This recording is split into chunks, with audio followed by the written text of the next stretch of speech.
Buenos días y buen bonitos a todos. Good morning and welcome, everyone. Welcome to a community dedicated to providing spiritual tools for living a happy and full life. My name is Karina Shearer, and I am the spiritual director and founding minister here at the Center for Spiritual Living Puerto Vallarta. If you would like to join us for the live Zoom meeting, please contact me for the link and the password, or check our website, www.cslpv.org, under the weekly talk section.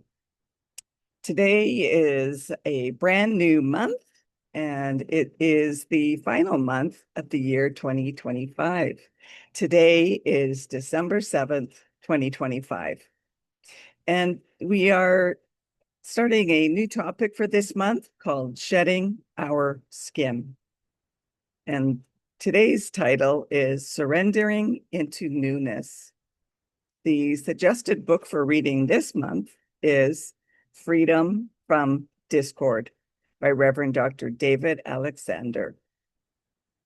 So at this time, I would like to once again truly welcome everyone, including those that are new to our teaching and to our center here in Vallarta, whether you are on the live Zoom call or watching the replay later.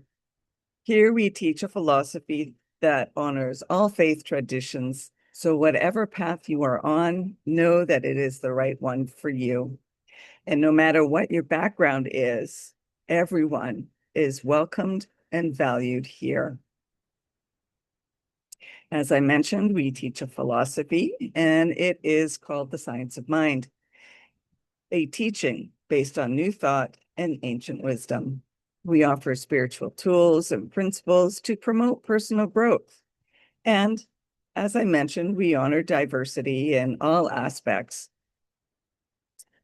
When Dr. Ernest Holmes founded this teaching in the 1920s, he had studied both Eastern and Western spiritual texts in order to create the Science of Mind, which uses the individual use of thoughts and this powerful thing called the mind. When asked to provide a concise definition of the Science of Mind teaching, he had replied that it is a correlation of laws of science, opinions of philosophy, and revelations of religion applied to human needs and aspirations. So each week we offer a service with an inspirational message, offering the Zoom meeting at 10 a.m., as well as in person Sunday at noon. And we have found a new location for our in-person gathering. So stay tuned for the end where we have our updates, and we'll have more information about that. And whether you are joining us on the live Zoom or meeting us later in person, please hang out afterwards and enjoy a coffee and some great conversation with like-minded people. So as we do each week, let's together review our purpose, vision, and mission statements. We have a grand purpose here each week, and that is to awaken and celebrate diversity and to love and serve our community. We do this through our vision, creating the life you desire. And this is supported by our mission to provide spiritual tools for personal growth and transformation.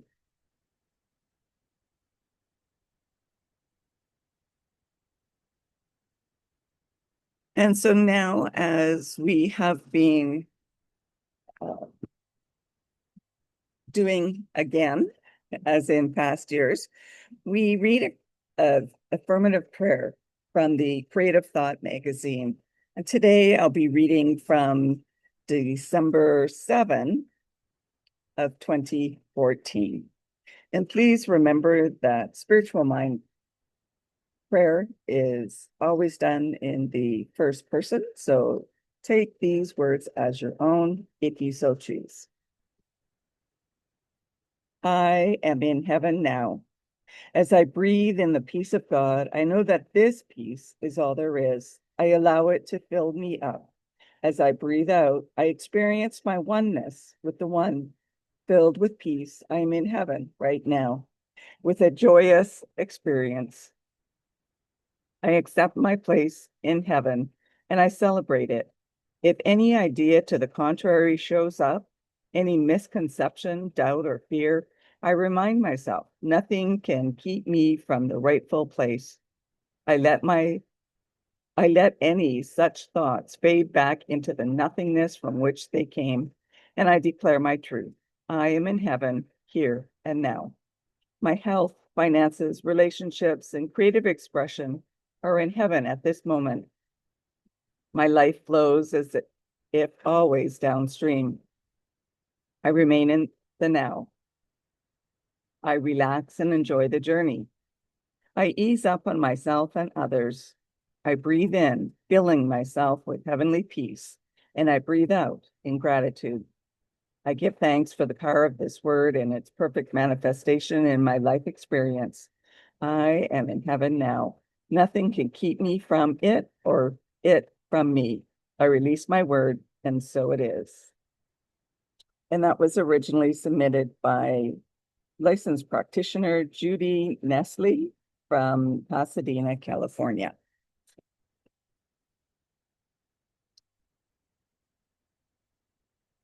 So, shedding our skin and renewing, letting go of the old and stepping into the new can be one of the most challenging yet rewarding tasks in life. The act of surrender is one of the biggest forms of trust in spirit that one can undertake through spiritual practice. And December is a time of moving from darkness into the light. We change seasons from fall to winter through the solstice, where darkness deepens into that darkest point of the year and then shifts toward and emerges into the light. In some cultures and traditions, it's a holy season and is celebrated with families, gifts, Thanksgiving, lights, and sacred celebration. It's also a time of isolation and loneliness. And it's difficult for many who have lost loved ones and who are more aware than ever of their absence. So as we embrace and embody a beloved community that can help support, nurture, and comfort our pain and joy, we can rise together out of the darkness. We can encourage sacred circles that hold space to share pain and allow for healing. And we can lean into support of one another through whatever circumstances so that we rise out of the darkness into the light, stronger, more whole, with increased hope, courage, and faith. We can then be more inspired and encouraged that everything will truly be and already is all right in our lives and in the world. In The Science of Mind, Ernest Holmes wrote this: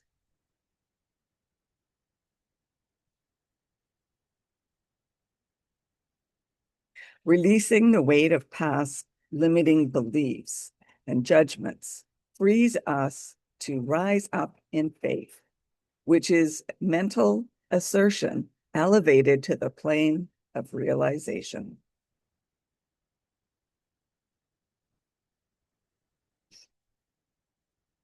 So as we move through life, we often settle into our ordinary skin, moving through the day-to-day with comfort and familiarity. But like a like a snake shedding its skin, we too are called to outgrow our old ways and to evolve. While a snake sheds its skin in one seamless piece, humans shed in fragments, gradually and sometimes unnoticed. Yet both are slightly and significantly growth nonetheless. So as we stretch and expand, our old skin becomes tight and uncomfortable, preparing us for transformation. The question is, are we willing to let go of the old, surrender to the process, and embrace the wisdom that awaits in the new? Or do we resist the change, clinging to the familiar and causing unnecessary pain? Well, this month, we will reflect on the process of shedding, peeling away what no longer serves us, uncovering new possibilities, and rediscovering our authentic selves. By consciously releasing the past, we make room for who we were meant to be, stepping fully into our divine nature. This is our time to grow, to heal, and to embrace the newness of life. So being open and willing for this newness, there is a requirement in the surrendering process. And when we hold on to resistance and are operating from our comfort zone, we likely aren't cooperating with the divine process unfolding. Being open and willing also requires trust and faith in the divine process. Knowing our good is being factored into the equation, like a flower that blooms a little bit at a time until it comes out in full fruition. We blossom similarly. By allowing and unfurling the process to happen through us, we allow beauty and newness to emerge from the old into the new. Perhaps we may not yet see what the end result will look like, but we can typically feel the emergent process in motion. By being open and willing, we can lean into the newness, allowing release and surrender so that we are a willing part of the process. Instead of going kicking and screaming, we come to it open and willing. As we consciously offer up the old and dying skin that no longer serves our highest good, even when it's uncomfortable, we support the shedding process, and we then burgeon into newness. Ernest Holmes wrote this: "You have to lose your hate if you wish to find love, and you have to let go of everything that is unkind if you wish to discover kindness. You even have to surrender fear if you wish to discover faith."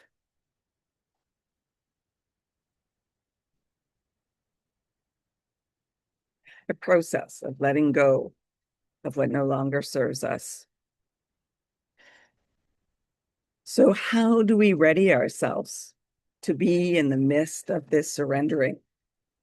How do we prepare ourselves to let go of what's we've been uncomfortable with and dwelling in perhaps for a long time? Well, sometimes these spaces that we live in are painful, but they are what we know. And we hold on to them for dear life, not wanting to release fear or playing small because the unknown may be scarier than the pain that we do know. Or we realize that if we let go, we need to be responsible and accountable for our growth and think and act in a new way.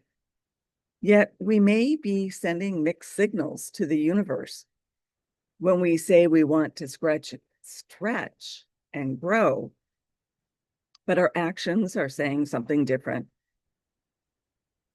We first have to become aware of when and how we're telling these stories so that we can change the story and our action to be more in alignment with where we're headed.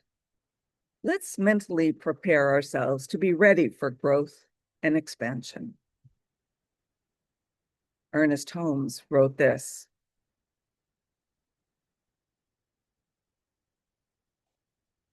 As you learn to release all your burdens to the right action of God, you will find that place, pardon me, you will find that everything falls into its proper place.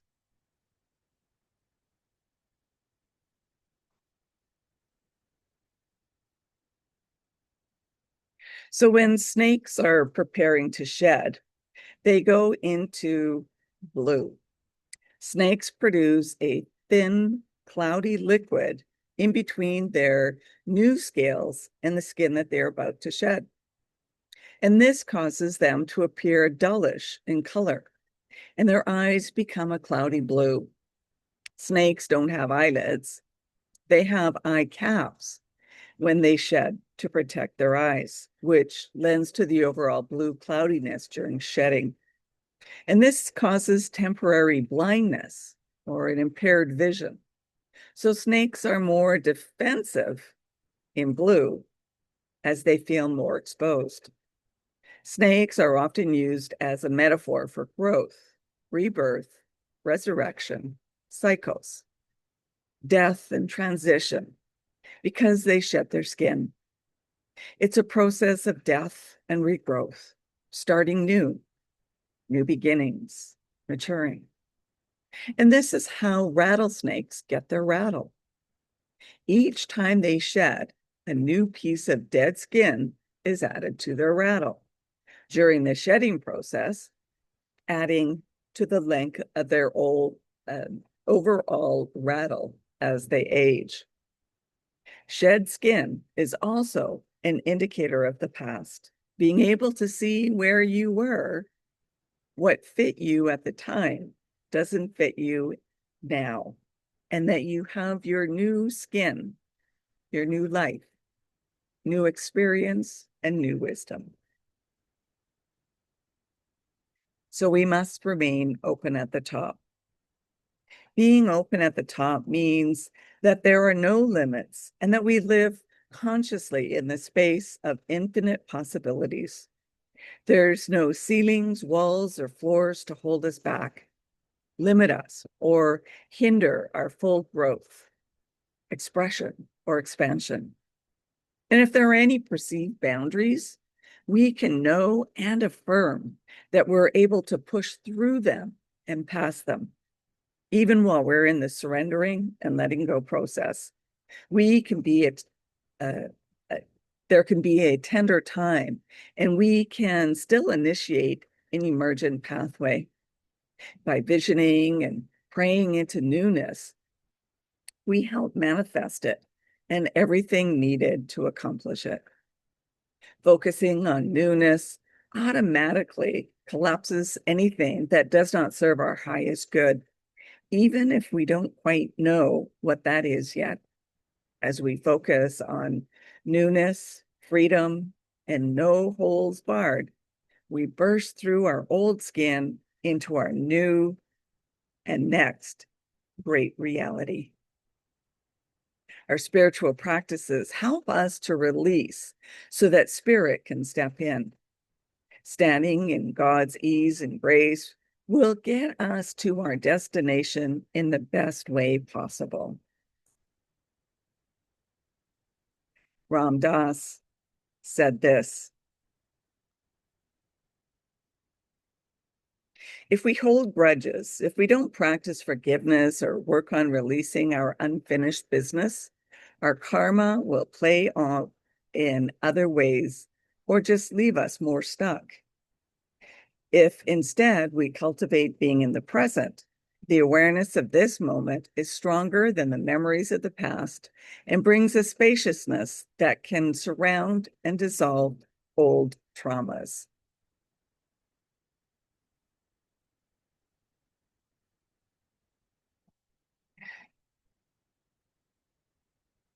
So the rings on the inside of a tree represents the number of years of existence and growth. Some trees, like the great redwoods, for example, are more than 1,000 years old. And the ring can tell the tree, or pardon me, the story of the tree. It also shows the seasons. and the conditions that the tree had to live through. So many details about the tree. And these rings are rings of wisdom and indicate how the tree has weathered through life. With each new ring, there's a sense of surrendering into newness, while bringing with it the wisdom and experience of the ages. And us humans have our own ring system through the aging process.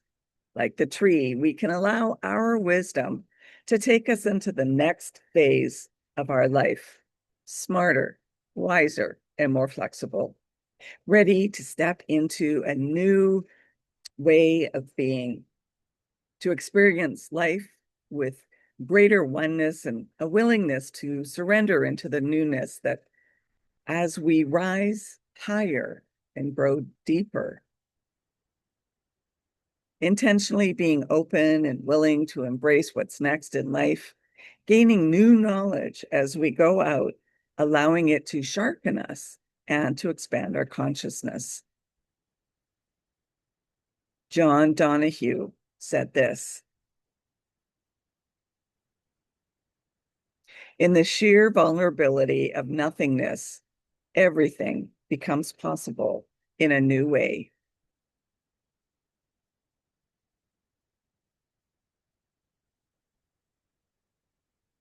So to conclude, allowing ourselves to be aware and let go of the baggage that we've been holding on to is the first step in surrendering. We have to decide to give it up and be willing to let go and determine how to be more open and to have a mindset of unlimited possibilities and explore what that could entail. By having curiosity and wonderment, we can allow the truth and mystery of life to enlighten and enliven us.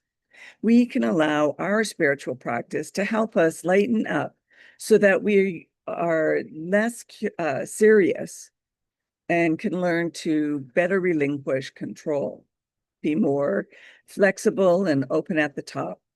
And we can lean into what spirit has to offer and surrender into a fresh perspective of greater creativity and newness, and explore how to be more flexible with soft knees in order to be more nimble and agile. Listen to the old stories that are on repeat within oneself so that we can interpret the pain and the hurt and allow ourselves to heal and to move on. In this way, we surrender into the newness of the moment and help ourselves to excel to greater heights and deeper depths. And I'll leave you with this final quote from Joseph Campbell.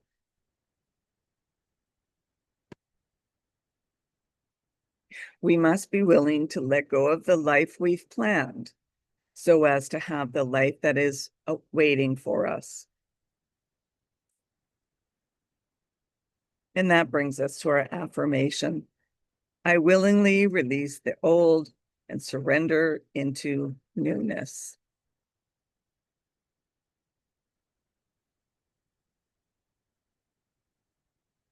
So now it's news and update time. Here at our center, we are now meeting at our new location at 12 noon at the Living Room Bookstore and Cafe in Cinco de Diciembre. And this new location is now updated on our website. If you are interested in learning more about the Science of Mind teaching, we do offer courses via Zoom as well as in person. So connect with me or check our website to find the details. There's also a survey for your input for upcoming courses. So please check that out so that we can plan dates for these. And if you'd like to have a one-on-one connection for spiritual mind treatment, please contact me so we can plan for this.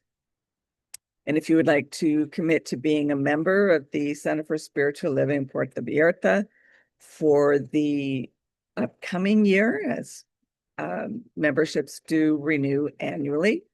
Or if you'd like to be on our board of trustees, please contact me and I'll be sure that you are sent the current form. I'd also like to remind you to like, comment, and subscribe to our YouTube channel and Facebook page. And let me know if you would like to receive our weekly posts on Substack as well. So now it's our time for mindfully giving and financial support of our spiritual home. We rely on your continued support to continue our center here in Vallarta so that we can continue offering this powerful teaching of the science of mind. And we bless the financial gifts that you give. Every donation is greatly appreciated, no matter the amount. Donations can be made using either PayPal or Tithely through our webpage. You'll find links for both on the landing page as well as on the page where you find the weekly talks. Alternatively, you can still send in a paper check by sending it to or addressing it to CSLPV number 403 2125 Birch Road, Kelowna, BC, B1Y 8M1. And now please join me in our offertory affirmation. I know that my giving blesses and multiplies all that I am, all that I have, and all that I give and receive. I do give eternal thanks for the abundance that is mine to share. So thank you for coming and sharing this time together. And let's continue the practice of peace. We can each be a force for peace and nonviolence. Our words and actions create ripples of peace all around us and beyond. Peaceful living includes acting with compassion, kindness, and consideration. And it also includes standing up against injustice. Today, more than ever, we need to stand for peace. So hug your friends, your loved ones, and your neighbors. May peace and love be with you. Blessings to all. Namaste.